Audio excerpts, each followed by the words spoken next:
And we're going to kind of talk about what we want to see from tonight's game, but more importantly, in the preseason in general. I'm going to start out with my first thing I'm going to be looking forward to tonight is the first-round player that we got in the draft, not Marvin Harrison Jr., but I want to see Darius Robinson, and I want to see where they place him, specifically after the B.J. Ojulari injury. We talked last week on how we think Darius Robinson should stick put in the interior. I want to see him disrupt. What can he do in this defensive line? Are they going to kind of make some packages for him and put a guy like Bilal Nichols or Justin Jones on top of Roy Lopez and kind of kick Darius Robinson out? I'm real interested to see where they utilize Darius Robinson, how many snaps he gets, and how effective he is in his first game. I'm looking forward, obviously, to all the rookies, and we're going to get into the rookies as we talk in the segment. But for me, that sticks out. I want to see Darius Robinson and the impact he makes on this D-line. Yeah, there's a lot of different things that I'm looking for in this Cardinals team, whether it, like the guys you mentioned, a lot of the rookies, Marvin Harrison Jr. is going to play tonight. I think the player that should be playing in the preseason, which we've learned he's not going to play at all during the preseason, is Kyler Murray. And that really worries me because this is a guy that had, if I'm not mistaken, 6 games under his belt in this offense last year, could definitely use some extra reps. Like, there's a fine line, right? The Kansas City Chiefs are planning to play their starters a full quarter. I think that's insane for a game that doesn't matter. Josh Allen as well was playing a couple of series. We'll see whatever the outcome is for him and how much he played. But the Arizona Cardinals kind of putting one toe in the water and not jumping in like they should is kind of crazy to me. I understand you risk injury. Guess what? If Kyler Murray is that injury prone, he's not going to make it through a full season anyways. I don't know how much you feel about this, but in an offense that could use some extra reps together with some new guys, Zay Jones, Greg Dortch has really moved up now, Trey Benson, who knows how if he would get moved in, James Conner's back, a new offensive line, a new kind of revamped offensive line. Don't you agree that it should just be everyone and not some here, some there? Who knows how much Marvin Harrison Jr. is going to play?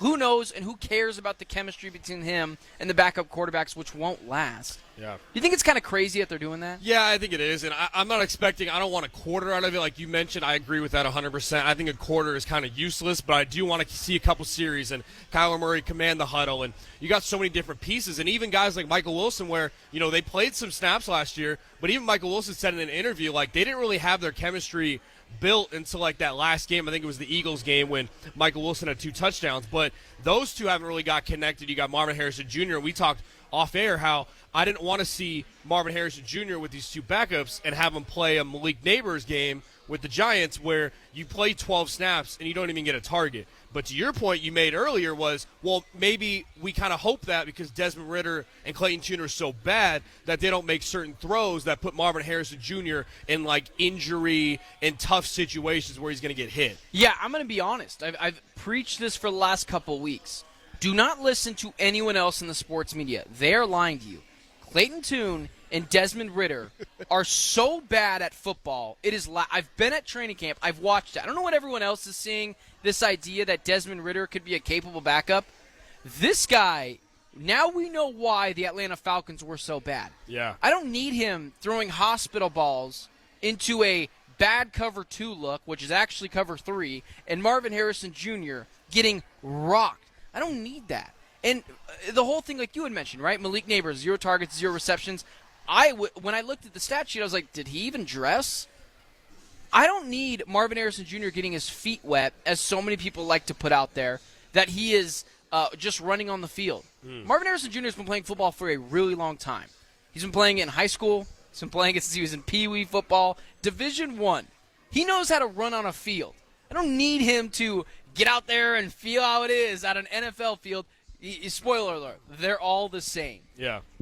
Yeah, I agree. I think another point for me I want to see, and then kind of an underrated duo, a new duo on this team that I'm looking forward to seeing that not a lot of people were talking about, and it's an area of need where it doesn't get a lot of attention, but in a defense where the defensive line and the pass rush has been kind of suspect, you're trying to revamp that. And last year you look at the tacklers and the leading tacklers on this team, it was Jalen Thompson and Budda Baker. When your safeties are your leading tacklers, It's not good. No, that's It's not terrible. Good. So for me, I'm looking forward to Kaiser White and Mac Wilson as the two middle linebackers. You talk about a position where the Cardinals have been trying for years to figure out who are their final two guys. You know, Zaven Collins was in there. Isaiah Simmons was with Jordan Hicks. Jordan Hicks was obviously a great linebacker for the Arizona Cardinals, but he's getting older. He wanted more money. It was one of those things the Cardinals couldn't afford. Now you've got a promising Kaiser White who's an effective tackler, and if he didn't get hurt last year, probably got 120. He'd probably be even more of your leading tackler last year. And then a guy in Mac Wilson that's got valuable snaps for the Patriots, who's got a lot to prove, and he's hungry, and he's young, and he's smart. He's got a lot of IQ and really fits what Nick Rallis wants to do on the defense. But I think the linebacking core is kind of something that not a lot of people are talking about, and something in preseason, and we'll see how many snaps they get tonight, is kind of something that I'm looking forward to seeing, an underrated part in tonight's game. Yeah, you had mentioned the linebacking duo. That is something that could be a key issue for the Cardinals this year. I like Mac Wilson. I think he was a very good signing. I think he brings sort of that Patriot way to this to this defense. But, man, he's really small. He's really small. Mac Wilson, Kaiser White, I wonder how that duo is going to do. At times they have the guy rushing the passer, which maybe he can do it, maybe he can, but he's a smaller guy. I think the biggest issue that I think the Cardinals have opened themselves up to, and Jonathan Gannon in particular, is what if the Cardinals lose by a lot to the Buffalo Bills on the road to open the season? People, the casual fan, will point at Jonathan Gannon and say, what are you doing? Josh Allen and the Buffalo Bills, who have been to AFC Conference Championship games, the playoffs multiple times, still played their guys in the preseason, and they have no worries that if they're comfortable in this offense. They've done it before. What are the Cardinals going to do if they get blown out in week one, which, just call it what it is. If they get blown out, it's the Buffalo Bills. It's Josh Allen. It's a pretty good defense normally under Sean McDermott. It makes sense. But that's not what people are going to say. They're going to say, they prepared, and you didn't.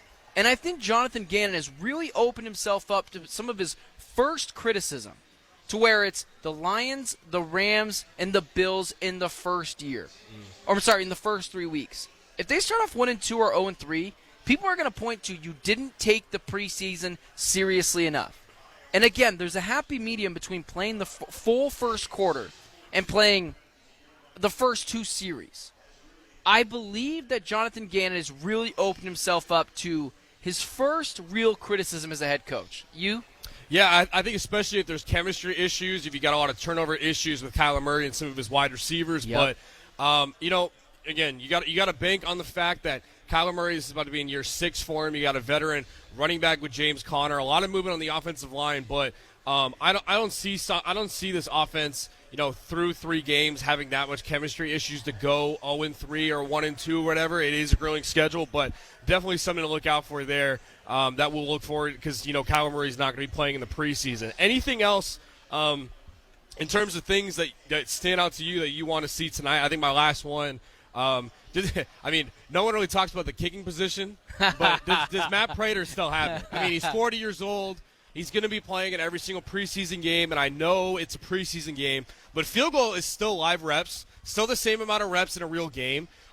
Look, Matt Prater missed that field goal against the Seahawks last year, and it was the greatest play that he made in his entire career because we got Marvin Harrison Jr. But he has had other situations last year where they were pivotal games, and he didn't make a field goal. So my last thing is, does Prater still have it, 40 years old, and can he still kick professionally? Yeah, the Matt Prater thing I'm not super worried about, but if we're talking about the underrated position, I believe that's a totally fair thing to point out. For me, it's the tackle position. How does Paris Johnson look? And I have, next to zero worries, but I just want to make sure about Paris Johnson at the left side, going from right to left. It's the other side. Jonah Williams, the former Alabama kid, the guy from Cincinnati. I am genuinely curious. Can he hold his own? Because those bookend tackles are what's going to keep Kyler Murray upright all year. Will Hernandez, I'm still kind of perplexed that some people haven't really pointed out the Will Hernandez thing, because he wasn't bad, but he wasn't very good at times either on the Cardinals' offensive line. So I want to see how that holds up as well, and maybe that's what Jonathan Gannon's thinking too, right? I want to see how it holds up before I just throw Kyler Murray to the fire. Does Kelvin Beachum have to step in and be the right tackle? So those are kind of all the things that I'm really worried about. I just think Jonathan Gannon really left the door open to some real criticism for already deciding, maybe just this week, we're good. But deciding that he doesn't want Kyler Murray, his most prized possession, playing in the preseason, I just think it's kind of nuts.